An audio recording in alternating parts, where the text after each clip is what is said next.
വയനാട് തുരങ്കപാത നിർമ്മാണത്തിന് സംസ്ഥാന പരിസ്ഥിതി ആഘാത സമിതി അനുമതി നൽകി. 25 വ്യവസ്ഥകളോടെയാണ് അനുമതി നൽകിയത്.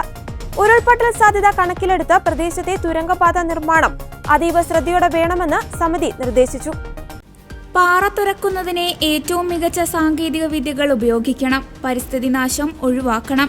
പദ്ധതിയുമായി ബന്ധപ്പെട്ട് പലവട്ടം വിശദീകരണം തേടിയ ശേഷമാണ് അനുമതി നൽകിയത്. വന്യജീവികളുടെയും ആദിവാസികളടക്കമുള്ള മനുഷ്യരുടെയും പ്രശ്നങ്ങൾ പരിഗണിക്കണമെന്നും നിർദ്ദേശമുണ്ട്. അതേസമയം പരിസ്ഥിതി അനുമതി ലഭിച്ചതോടെ തുരങ്കപാത നിർമ്മാണവുമായി സർക്കാരിന് മുന്നോട്ടു പോകാം. ഉരുൾപൊട്ടൽ സാധ്യതാ പ്രദേശത്തെ തുരങ്കപാത നിർമ്മാണം അതീവ ശ്രദ്ധയോടെ വേണമെന്ന് സമിതി നിർദ്ദേശിച്ചു.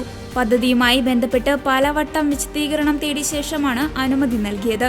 25 ഇനവ്യവസ്ഥകളോടെയാണ് നിർമ്മാണത്തിന് അനുമതി നൽകിയത്. പാറ തുറക്കുന്നതിന് ഏറ്റവും മികച്ച സാങ്കേതിക വിദ്യകൾ ഉപയോഗിക്കണം. വയനാട്, കോഴിക്കോട് ജില്ലകളെ ബന്ധിപ്പിച്ചുകൊണ്ട് ആനക്കാംപൊയിൽ നിന്ന് കല്ലാടി വരെയാണ് തുരങ്കപാത. 8.7 കിലോമീറ്ററാണ് പാതയുടെ ദൈർഘ്യം. ഇതിൽ 5 കിലോമീറ്റർ ദൂരം വനത്തിനടിയിലൂടെയുള്ള തുരങ്കപാതയാണ്. ഇതിനോടകം തന്നെ പാതയുടെ നിർമ്മാണത്തിനായി 2 ഏജൻസികൾക്ക് കരാർ നൽകിയിട്ടുണ്ട്. പദ്ധതിക്ക് 2043.75 കോടിയുടെ ഭരണാനുമതിയും 2734.50 കോടി രൂപയുടെ സാമ്പത്തിക അനുമതിയും നേരത്തെ തന്നെ സർക്കാർ നൽകിയതാണ്.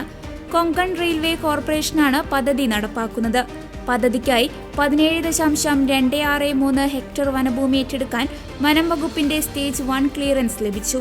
സ്റ്റേജ് 2 ക്ലിയറൻസിനായി 17.263 ഹെക്ടർ സ്വകാര്യ ഭൂമി വനഭൂമിയായി പരിവർത്തനം ചെയ്യുന്നതിനുള്ള നടപടികളും പൂർത്തിയായി. പദ്ധതിക്കായി കോഴിക്കോട് ജില്ലയിൽ 8.025 ഹെക്ടർ സ്വകാര്യ ഭൂമിയും വയനാട്ടിൽ 8.12 ഹെക്ടർ ഭൂമിയും പൊതുമരാമത്ത് വകുപ്പ് ഏറ്റെടുത്ത് കൈമാറി. ടണൽ പാതയുടെ പ്രവൃത്തി 2 പാക്കേജുകളിലായി ടെൻഡർ ചെയ്തു. പാലവും അപ്രോച്ച് റോഡും 1ാമത്തെ പാക്കേജിലും ടണൽ പാത നിർമ്മാണം 2ാമത്തെ പാക്കേജിലുമാണ് ടെൻഡർ ചെയ്തത്.